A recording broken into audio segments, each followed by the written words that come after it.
El criminalista nocturno. Era sábado por la tarde del 2 de octubre del 2021, cuando Leslie Rosado, de 35 años, se encontraba festejando con su familia el cumpleaños de su padre. La fiesta tenía lugar en un barco, ubicado en el Club Náutico del Puerto Andrés, en República Dominicana. Cantaron el feliz cumpleaños, saludaron al anfitrión, y a eso de las 7:30 de la noche, Leslie se despidió de su padre, de los demás invitados y de su esposo, sin saber que ese sería el último recuerdo que compartirían juntos. La mujer subió a su coche, junto a su hija adolescente de 15 años, y salió rumbo a su casa. Estaba agotada. Su embarazo de 5 meses hacía que se cansara con más facilidad, y no podía esperar para llegar a su hogar y relajarse luego de la fiesta. Pero sus deseos fueron truncados cuando a mitad del camino y en plena calle se cruzó con una persona que por un simple accidente le hizo vivir los últimos momentos de su vida. Fueron minutos terribles, marcados por una desesperada persecución en la que Leslie trató a toda costa de proteger a su hija y a su bebé por nacer. Pero sus intentos de escapar de aquel monstruo con el que tuvo la mala suerte de cruzarse fueron en vano.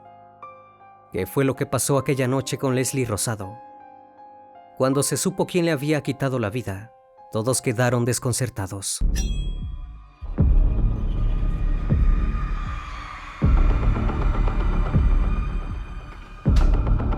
El criminalista nocturno.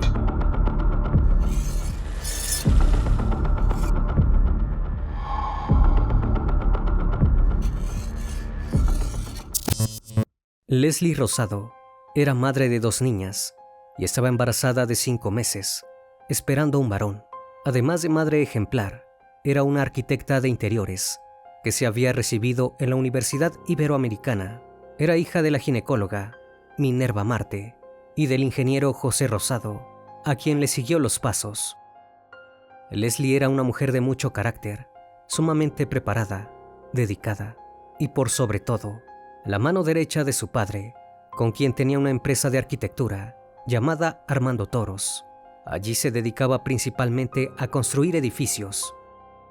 La familia de Rosado pertenecía desde hacía 6 años a la comunidad cristiana. Leslie había llegado a la iglesia junto con su esposo cuando estaban atravesando problemas matrimoniales. Acudieron en busca de la ayuda de Dios y finalmente las cosas entre ellos mejoraron y meses antes del fatídico día renovaron sus votos matrimoniales. Leslie era una mujer totalmente involucrada en los asuntos de la iglesia. No escatimaba en esfuerzo físico ni monetario para la institución. En todas las obras de la iglesia, colaboraba diseñando casas para los más necesitados y hasta las decoraba con todo lo que fuera necesario. La mujer estaba viviendo uno de los mejores momentos de su vida, especialmente en lo espiritual. Hacía 6 meses se había bautizado y una de sus intenciones era que Dios protegiera a toda su familia de todo mal. Lamentablemente, esto no se cumplió. El mal llegó a su vida de la manera menos esperada, destruyendo todo lo que había construido con tanto esfuerzo. En la noche de su fallecimiento, Leslie se encontraba manejando su vehículo todoterreno, una Jeepeta Mercedes-Benz, por la avenida Duarte, hacia su residencial en Boca Chica, a tan solo 10 minutos de distancia. Aunque estaba bastante cerca, en ese pequeño tramo encontraría su final. Era una noche bastante serena, casi no había tráfico en su dirección, pero de repente, toda la tranquilidad se esfumó. Leslie viajaba en su coche junto a su hija, cuando fueron impactadas en la parte de atrás por una motocicleta. Cuando la mujer quiso frenar para ver qué había sucedido, ya no había nadie y continuó su viaje. Sin embargo, de un momento a otro, se percató de que estaban siendo seguidas de cerca por 2 hombres en una moto y por temor a un atraco, intentó perderlos de vista. Fue en ese momento que comenzaron una persecución que parecía sacada de una película de acción. Leslie no se percató de las siniestras intenciones del hombre hasta que lo vio por el espejo retrovisor. Sus ojos se llenaron de horror cuando notó que el pasajero de una moto que se le acercaba a toda velocidad sacaba un arma y le apuntaba directo al coche. Desesperada, aceleró mientras escuchaba las detonaciones. Leslie pisó a fondo el acelerador tratando de perderlos de vista.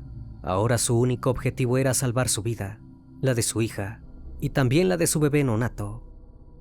El hombre continuó descargando su arma hasta que una de las balas golpeó la placa del coche y otra se incrustó en uno de los neumáticos traseros, haciendo que la mujer perdiera el control y tuviera que bajar la velocidad para no estrellarse contra un árbol. Pero el juego sucio no había dejado satisfecho al atacante. Leslie notó que aún la estaban siguiendo y en un intento por escapar con vida de la persecución, hizo un giro a la izquierda para regresar al club náutico.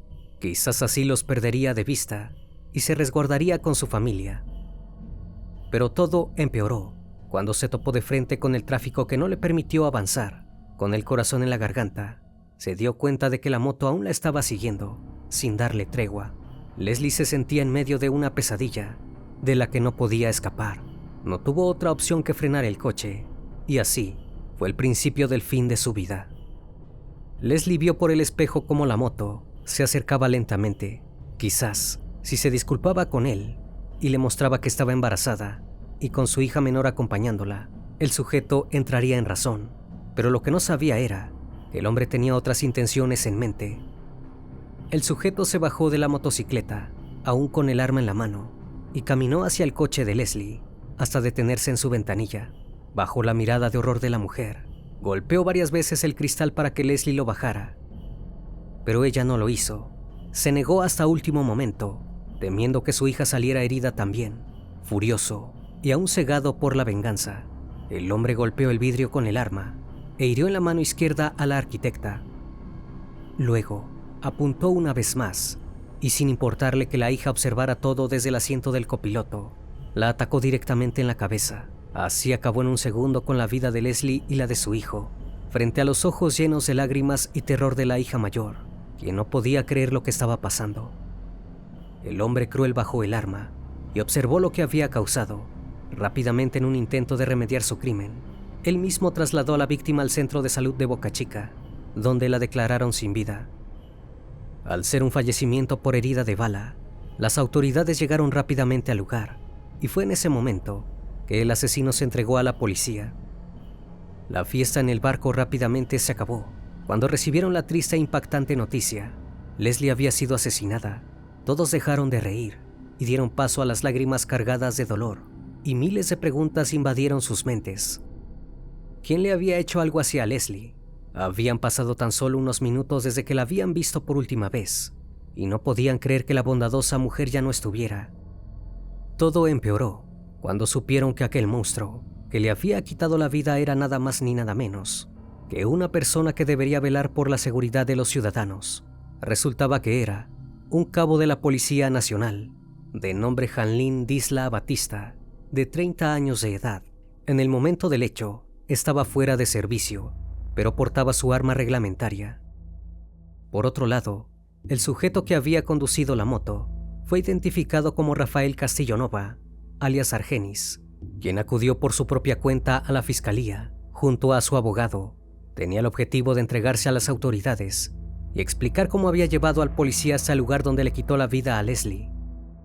Además, el cómplice entregó las copias de los documentos legales de su vehículo y manifestó que se dedicaba a trasladar gente en su motocicleta, lo que fue confirmado en su carnet laboral. Ambos quedaron bajo arresto mientras la investigación se llevaba a cabo. El domingo 3 de octubre, la sociedad dominicana amaneció totalmente consternada y en estado de shock ante la noticia del asesinato de la joven arquitecta de tan solo 35 años, embarazada y en presencia de su hija. La noticia se viralizó rápidamente en las redes sociales y fue tendencia en Twitter. Durante los siguientes 4 días, los videos del hecho se expandieron rápidamente y fueron el tema principal de discusión en medios de todo el país. Nadie podía creer que hubiera ocurrido algo así. La maldad humana parecía no tener límites. 3 días después del hecho, el cementerio Jardín Memorial, en Santo Domingo Norte, recibió los restos de la joven madre en medio del llanto y tristeza de sus padres, sus hijas, su esposo, demás familiares y amigos. El ataúd se llenó de cientos de flores que representaron lo amada que había sido en vida. Pero no solo ellos la lloraron. La consternación llegó a toda la sociedad dominicana. quienes recordaron el fallecimiento de los cristianos evangélicos, Elisa Muñoz Marte y Joel Díaz, ocurrida en marzo de ese mismo año, también a manos de agentes policiales. Empresarios, políticos y hasta el presidente Luis Abinader y la vicepresidenta de la República, Raquel Arbaje, reaccionaron conmocionados. El expresidente Leonel Fernández también expresó su pesar por el fallecimiento. Durante el entierro, su esposo, ahora viudo, estaba totalmente destrozado. Nunca imaginó que algo así pudiera sucederle a su mujer, un ser humano lleno de amor que no conocía la maldad. Frente al público, le dio gracias a Leslie por haber sido una gran esposa, por los hijos que le dio y el gran amor que sembró en ellos. También dijo que fue y será la mejor de todas las madres. Su hija adolescente dijo unas palabras cargadas de dolor para su difunta madre. No dejaría de llorarla todos los días y las noches, para que supiera lo mucho que la amaba, sintiéndose abandonada y sin rumbo, ahora huérfana de madre. Luego del triste adiós de la arquitecta, familiares y allegados pidieron el castigo más severo para los responsables, en una manifestación en la explanada de la Plaza de la Bandera. A la marcha asistieron también la madre de Leslie, Minerva Marte, y su padre José Rosado, quienes reclamaron ante la prensa estar en contra del sistema de justicia dominicano. Su padre manifestó sentirse como si estuviera viviendo una historia de terror, donde un personaje diabólico aparecía y acababa con toda su familia, sin que él pudiera hacer nada. Señaló que el cabo de la Policía Nacional, Jean-Louis Disla Batista, se habría dado el lujo de arrebatar la vida de Leslie, sin estar en servicio, y pensando que su estatus de autoridad le daría inmunidad al momento de enfrentar la justicia. Eso no tenía que pasar. El asesino debía ir preso. Los manifestantes portaban carteles y vestimentas donde se leía "Ni una más" y "Justicia para Leslie". Luego de 12 meses de prisión para los criminales, mientras se recababa información en su contra, finalmente el juicio comenzó. Según las investigaciones, había sido un hecho sin planificación o un robo que salió mal. Cuando el cabo, Jean-Louis Disla, tuvo su momento de declarar, aseguró que persiguió a Leslie luego de que ella supuestamente lo chocara en la calle Costa Blanca, mientras viajaba en una motocicleta marca Suzuki junto a su esposa y sus 2 hijos menores de edad. Sin embargo, este accidente nunca pudo ser demostrado. Luego del supuesto incidente, y al parecer sin que auxiliara a su propia familia, el acusado se bajó de la moto, se la dejó a su esposa, detuvo a otro motociclista, se subió al asiento trasero y fue detrás del coche que lo había embestido.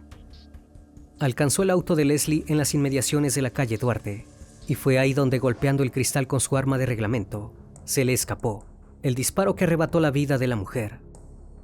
Por su parte, el conductor de la moto, Rafael Castillo Nova, declaró que el cabo lo había amenazado con la misma arma para que lo llevara en su moto a perseguir a la arquitecta y que cuando la alcanzaron no vio nada porque se mantuvo lejos. Estas declaraciones no coincidieron con la versión de la hija de Leslie, que fue testigo clave del caso y víctima también. Según ella, mientras viajaban a bordo de su vehículo, fueron impactadas en la parte de atrás por una motocicleta. Después se percataron de que estaban siendo seguidas, y por temor a que fueran delincuentes, su madre intentó alejarse de ellos. Un dato interesante en el juicio fue que el motociclista Castillo Nova no fue quien ayudó al cabo a llevar a la mujer al centro médico, sino otro conductor que fue identificado e interrogado por la fiscalía, pero liberado posteriormente. Los investigadores hicieron un peritaje al vehículo de Leslie, que presentaba varios disparos, lo que indicó que la persecución se hizo de manera agresiva.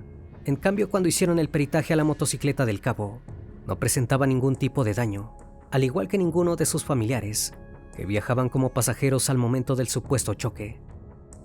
Además, la motocicleta no tenía placa ni numeración de chasis, lo que hizo sospechar a los investigadores que el vehículo era utilizado para realizar actos delictivos. En el día de la sentencia, la justicia manifestó que el motociclista, Rafael Castillo Nova, había sido cómplice en el asesinato por ser la persona que conducía la motocicleta en la que se produjo la persecución que desembocó en el fallecimiento de Leslie Rosado. Finalmente, en octubre de 2022, el primer tribunal colegiado de Santo Domingo condenó a 20 años de prisión al cabo y a 10 años a Castillo Nova, Argenis, hallados culpables de asesinato voluntario y complicidad en el fallecimiento de la arquitecta. Se entiende por asesinato voluntario cuando una persona se perturba emocional o mentalmente hasta el punto de que no puede controlar sus emociones, provocando un hecho delictivo en ese estado, pero sin intención real de hacerlo. Luego de la sentencia, ambos fueron trasladados al Centro de Corrección y Rehabilitación de San Pedro de Macorís, donde cumplirán su condena. Pero los familiares de Leslie no estaban satisfechos con este cierre. Ellos habían exigido una sentencia de 30 años y no se iban a quedar de brazos cruzados. Por eso, solicitaron una apelación para que las condenas fueran revisadas y aumentadas. La madre de la víctima dijo, durante una protesta pacífica, que el autor intelectual merecía una pena de 30 años de cárcel y no de 20, y le pidió al presidente Luis Abinader un sistema de justicia en el que los jueces no fueran tan generosos con los asesinos, delincuentes y asociaciones de malhechores. Por su parte, el padre José Rosado pidió a los jueces que llevan el caso que abrieran más los ojos y profundizaran más en el caso. Según él, había cosas que no estaban siendo investigadas. El hombre que llevaba puesta una camiseta negra, con el retrato de su hija, manifestó que había sido un hecho premeditado y que merecían la máxima condena. En agosto del 2023, a 2 años del suceso, se inició el nuevo proceso, pero la Corte de Apelación de Santo Domingo rechazó los recursos de la defensa de la víctima. La justicia ratificó la condena que había impuesto, de 20 y 10 años de prisión, a los 2 imputados, considerando que la sentencia se encontraba justificada debido a que no hubo premeditación. Se había establecido que se trataba de un asesinato voluntario y Rafael Castillo Nova se mantuvo solo como cómplice. Una vez más, la familia de Leslie salió del tribunal con un sabor amargo. La justicia les había fallado por segunda vez. Luego de la ratificación de la condena, Leslie Martínez, la hija de la víctima que en ese momento tenía 17 años, arremetió contra la justicia y dijo que el sistema había fallado de manera abrumadora y lo estaba haciendo nuevamente al ratificar las bajas condenas. En un video subido por la joven en sus redes sociales, manifestó que la decisión de la justicia no solo les afectaba a ellos como familia de Leslie, sino que resonaba en toda una nación que estaba cansada de la violencia por parte de quienes deberían resguardar la seguridad. Luego pidió a los internautas que se unieran a la nueva marcha en la Plaza de la Bandera para exigir una vez más la pena máxima, y terminó el video con la frase: "El cambio de nuestra sociedad es trabajo para todos. Se acabó el silencio". La intimidación policial parece ser un mal crónico en República Dominicana. Se tratan de hechos que causan indignación, dolor e impotencia en la población. La Comisión Nacional de Derechos Humanos registró más de 4.000 fallecimientos en enfrentamientos con la autoridad o las fuerzas de seguridad entre 2010 y abril de 2021, aunque la mayoría de los casos no se denuncian por desconfianza hacia el sistema judicial. Esperemos que el caso de Leslie Rosado sirva como ejemplo para que finalmente se dictamine una condena más justa y así marcar un precedente en el accionar de la justicia contra la intimidación policial. Antes de terminar con el video, les recuerdo que pueden seguirme en redes sociales. Actualmente me encuentro en Facebook, Instagram, TikTok y también en Spotify. Si el caso de hoy te pareció interesante e informativo, te pido me regales un like, un comentario sobre la transmisión de esta noche. Me despido de ustedes, no sin antes agradecerles su compañía, y recuerden, si aún no estás suscrito, te hago la cordial invitación a que lo hagas y formes parte de esta gran comunidad. Eso es El Criminalista Nocturno. Hasta la próxima emisión. Buenas noches.